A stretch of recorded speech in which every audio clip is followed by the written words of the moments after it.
నా కొడుకుని ఎందుకు కొట్టిరు మీరు? నా కొడుకుని కొట్టే అధికారం ఎవరు ఇచ్చింది మీకు? ఇప్పుడు ఉపాసం ఉండి నా కొడుకుని కంటికి రెప్పలో దాదుకుంటాను.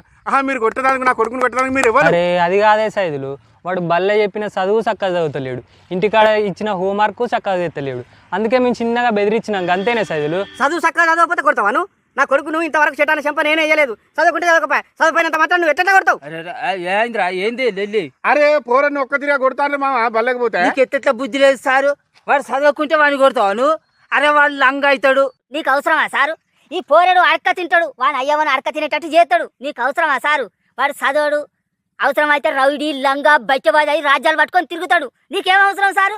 అరే సారు, వాడు వాని వీని పొడిచే పుండకోర అవుతాడు, అవసరమైతే వాని అయ్యని తీసుకుపోయి జైల్లో పెడతాడు. నీకేం అవసరం సారు వానికి వచ్చేందుకు? నెలకు 1వ తారీఖు రాగానే జీతం వస్తే తీసుకొని జైల్లో పెట్టక పొలగల బతుకులు ఏమైతే మీకేం సారు? సప్పుడే కూకోవాలి.